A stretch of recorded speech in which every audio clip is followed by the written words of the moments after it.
Controlling the center is controlling the game, and that is why I'm going to show you 5 best techniques to control these 4 most important squares of the chessboard so that you can dominate in the game. So the first important technique to control the center is that you should try to occupy the center with your pawns. So when you play a move like e4, not only you are occupying the center with one of your pawns, but you are also trying to control a key square in the center with your pawn. Similarly, if you play a move like d4, you get your pawn in the center of the board and you also control one of the key squares in the center, and that is e5. Because getting these pawns to the center of the board gives a player strong control in the center, it is therefore we see that most of the chess openings start with either e4 or d4. Now let's look at an example. Let's assume white is a player who loves to get control on the center. Black, on the other hand, doesn't care about the center at all. So white begins the game with d4, getting his pawn in one of the center squares and also controlling the key square e5. Black doesn't care about the center much, so he plays an inferior move like a6.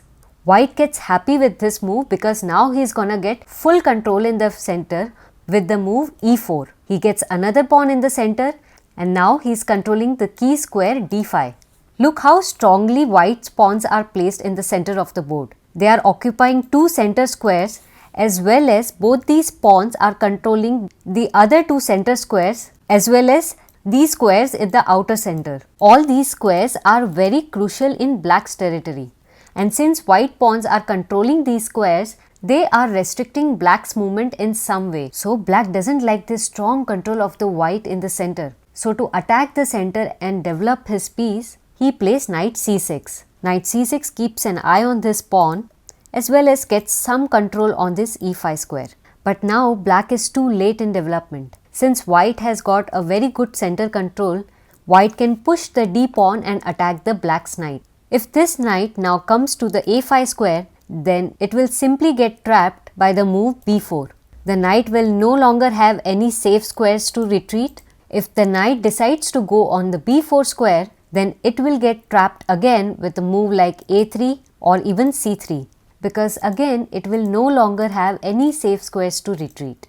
And because the knight doesn't want to go back to its home again, so black now decides to take his knight to the e5 square, thinking that now his knight is nicely placed on one of the squares of the center, and now this knight is able to control very good squares within his and his opponent's territory. But here white can now play f4, attacking the knight, and most importantly now controlling this e5 square with his f4 pawn. Knight will go back on the g6 square, and now look at this position. White is so strong and dominating in the center. All of these white pawns are occupying and controlling key center squares. This pawn on f4 is controlling this e5 square. This e4 pawn is controlling the d5 square.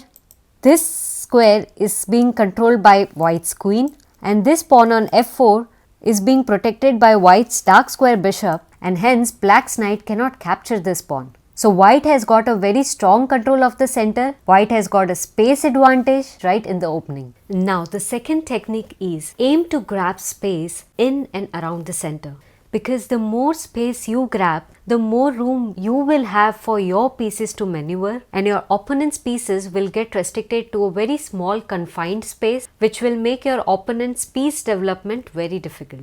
Let's look at this example to understand it better. Let's say white starts with e4. Black in response plays e6. Now white plays d4, getting a full control of the center with his 2 pawns. And now black attacks the center with the move d5. The idea is black doesn't want white to have a good central control. Now if white captures on d5, then black can capture back with his e pawn, wherein both players will have 1 pawn each in the center, and that pawn is controlling at least one important square in the center. So the position would be equal. Let's go back. If white in this case instead decides to advance his e pawn by playing e5, then white would have grabbed extra space in the center. Notice how this e5 pawn is restricting black's knight to develop on this square. Obviously black doesn't like this move, and that is why black decides to play knight c6, developing a piece towards the center and also putting some pressure on these pawns. White now plays knight f3, developing a piece towards the center and also strengthening the support to these pawns. Now since this light square bishop and this knight over here do not have any good squares to develop on, so black decides to develop his dark square bishop by playing bishop b4 check. And now white can easily block this check with the move c3. Black decides to retreat his bishop to the a5 square with the idea behind maintaining this pin on this diagonal. White attacks this bishop one more time with b4. Black plays bishop b6 and now white plays a4 with the idea to advance his pawn to a5 and trap this bishop. Obviously black won't let that happen and that is why black plays a5. And now here if white trades the pawn, then white's c pawn would always be the target since it's a backward pawn, and also black would get some space here on the board to develop his pieces. Instead, if white plays b5, then this move would occupy more space in black's territory as well as attack this c6 knight, which black will now have to take it to the e7 square. And here I'll just pause the game to have a look at all the pieces on the chessboard. Look at all black pieces, they are all cramped up inside. They do not have much space for development.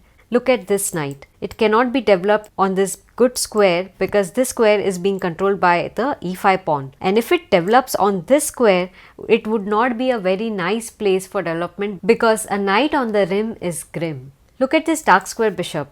It's blocked behind a pawn chain. Look at this light square bishop. It doesn't have a good square to develop. This queen also doesn't have any good squares to develop. The rooks are still stuck on the corners of the board. Now because black has less space, black is finding difficulty or rather will have a hard time to find a good place for all of its pieces to develop. On the contrary, look at the white pieces. All the white pieces have lot of space for development. Look at this dark square bishop, so much room for development. This light square bishop, the queen can go anywhere wherever it wants to. This knight is developed as such a good square. This knight can come on the d2 square where it can control these two important squares and eventually help this c3 pawn to go forward and attack black's center. Since white has successfully established a strong central control and has also been successful in getting more space in and around the center, white's game looks more promising. By the time black figures out to find good squares where it can develop its pieces, white would be very fast to develop its pieces and also launch an attack on the black king. Black will certainly have a difficult time handling the white's attack. Now the third technique is to control the center squares with your pieces. So let's say white starts the game with e4, black plays e5 and now white plays knight f3. So by playing knight f3, white is trying to control the center squares with his knight. At the same time, it is attacking the undefended e5 pawn. Black now plays knight c6, which pretty much does the same thing, controls the two important squares of the center as well as now this knight protects this undefended e5 pawn.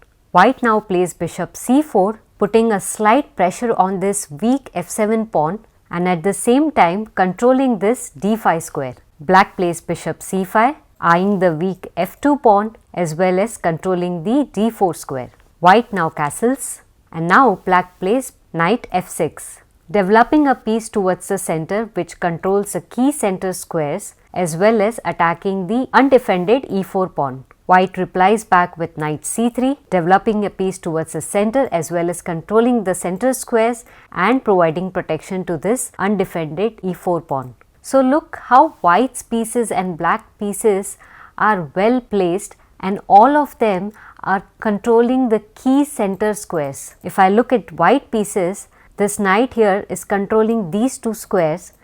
This knight on f3 is controlling these two squares. This bishop here is controlling this square. So all the four squares are being controlled by white's pieces. So white has a very good control on all the four center squares. Similarly, even black pieces are doing the same thing. Black's knight are controlling these center squares and this bishop is controlling this square. So even black has a very good control over all these four center squares. Let me go back one move. Let's say white in this case doesn't develop to this square, rather decides to develop his knight on this square. then that would not be a very nice move, because now this knight is not able to control any of the center squares. So white in this case would have lost a chance to make his control over the center stronger. So that is why knight a3 in this scenario is not a good move, and so knight c3 is a better move. So when you are trying to develop your minor pieces, try to place them on squares from where they can get a good control of the key center squares. So if black now plays d6, white can play d3, or it can also play rook e1 to get more control of this square, and the game can continue in a similar fashion. If you find these techniques useful, then do like this video and don't forget to subscribe to my channel. Now the fourth technique to control the center is neutralize the power of the opponent's pieces that control the center. And you may ask, how exactly do we do that? Well, there are three ways: by attacking, by capturing, or by pinning. And all of these three moves we are going to see in this example. Let's say white starts the game with e4, black plays e5. Now since black is trying to grab a fair share of the center, white attacks the center with knight f3, controlling these squares as well as attacking the e5 pawn. Black defends with knight c6 and also controls these important center squares. Now since white doesn't like the idea of black controlling this important d4 square in white's territory, white decides to attack the center with d4. Now by playing d4, white has established two pawns in the center and thereby gaining stronger control over the center. Black doesn't like this idea, and that is why black decides to capture this pawn by playing e into d4. Now white recaptures with his knight, and now since white's e4 pawn is controlling the d5 square in black's territory, black decides to attack this undefended e4 pawn with knight f6. Knight f6 develops the knights towards the center, controls the important square as well as attacks this undefended e4 pawn. Now white would have loved to push this pawn further and attack this knight here on f6, but since this e5 square is being guarded by the c6 knight, so white decides to capture this c6 knight so that it can create double pawns in black's territory as well as remove the defender of this e5 square. So now white plays knight into c6, black captures back with his b pawn, and now white advances his e pawn by playing e5 and attacks the f6 knight. The f6 knight, which had been controlling these important center squares, is now being attacked by the white's e pawn. Black responds with queen e7 with the idea of denying to move this knight which had been controlling these key squares and rather pin this attacking pawn with white's king. White unpins the pawn with queen e2, and now black moves his knight to d5 square. Look how well placed is black's knight. It is sitting in one of the center squares. White doesn't like this idea and hence attacks this d5 knight with c4. c4 not only attacks this knight but also tries to get control of this important center square. Black once again refuses to move this knight and rather decides to pin this pawn to the queen. White plays b3 to protect this pawn, and the battle of the center continues. So this was a great example where you can see how both the players had been trying very hard to get good control of the center by neutralizing the opponent's pieces that were controlling the center. Both of the players were either trying to attack or capture or pin opponent's pieces that were controlling key squares in the center. By the way, do not forget to check our amazing membership programs we have for you. Do click on the join button and get access to exclusive member content. And now we come to the last technique, and that is to control the center, exchange the opponent's center pawn with your wing pawn. We all know how important pawns are in controlling the center. So if we are able to exchange one of the center pawns of the opponent to one of our wing pawns, then we would definitely get some advantage in the game. Let's understand this with an example. Let's say white starts with d4, black plays d5. Now since black has played d5 and tried to grab a fair share of the center and is also restricting white's e4 move, so white plays e3. Now black plays knight f6. strengthening his control over the d5 and the e4 square. And now white attacks the d5 pawn with c4. The idea is that if black captures on d4, then white can capture back with his bishop. And in these exchanges, white would have two central pawns and black would be left with only one center pawn. Let's go back. And if black doesn't capture on c4 and rather decides to protect his d5 pawn with e6, then white can capture on d5, because now after these pawn exchanges, white would again have two center pawns in comparison to black single center pawn. And this would definitely give little bit more advantage to white. So if you can, try to exchange your wing pawn with the opponent's center pawn so that you can get better control of the center. And now, based on today's topic, I have a very important question for you. It is white's turn to move and you have to tell me how can white attack this black's knight as well as take control of this square. There are a couple of options, but I want to know what would be the best move. Do give your answers in the comments box. Until then, keep learning and keep practicing.